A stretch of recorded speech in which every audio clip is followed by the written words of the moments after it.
तपती रेत पर सूरज ढल रहा था। वह शहर के घरों पर धूल जमी हुई थी और बाजारों में लोग अपने कामों में व्यस्त थे।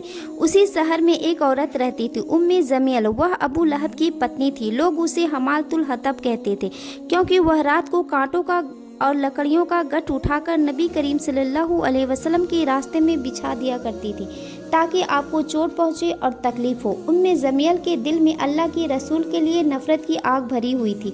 जब कुरान का पैगाम मक्का में फैलना शुरू हुआ तो अबू लहब और उसकी पत्नी सबसे पहले दुश्मन बन गए।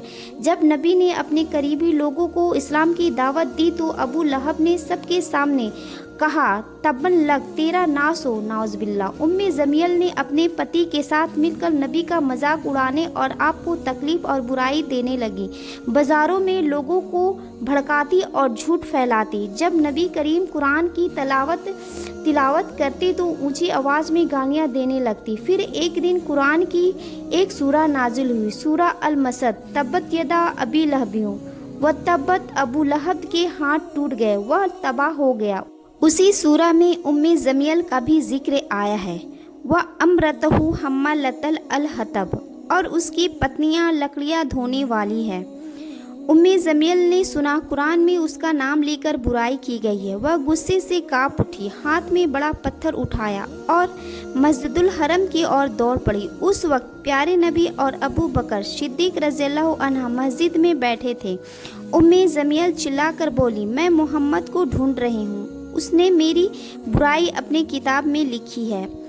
अगर आज वह मुझे मिले तो मैं इस पत्थर से उसका सर फोड़ दूंगी। लेकिन अल्लाह ताला ने अपने नबी को उसके नज़रों से छुपा लिया। जब वह मस्जिद में दाखिल हुई तो आंखों के सामने सिर्फ अबू बकर दिखे। नबी वहीं बैठे थे, मगर अल्लाह ने उसकी नज़रों पर पर्दा डाल दी। उम्मे जमील ने अबू बकर से कहा, मैंने सुना है कि तेरे साथी मेरा बुराई करता है। अबू बकर ने जवाब दिया, नहीं, कुरान तो हक है, उम्मे कोई झूठ नहीं। गुस्से से भरी उम्मे जमील वहाँ से लौट गई। उसकी ज़िंदगी नफ़रत और जलन में ही गुजर गई, जैसे कि कुरान में अल्लाह ताला ने कहा था। अबू लहब और उसकी पत्नी दोनों बुरे अंजाम को पहुँचे और रुसवाई के साथ हलाक हुए। सबक: उम्मे जमील की कहानी हमें यह सिखाती है कि जो अल्लाह और रसूल का दुश्मन बनता है उसका अंजाम सिर्फ तबाही और रुसवाई होता है, और कुरान की हर लफ्ज़ सच्चा है। जो अल्लाह कह देता है वही होकर रहता है। जज़ाकल्लाह।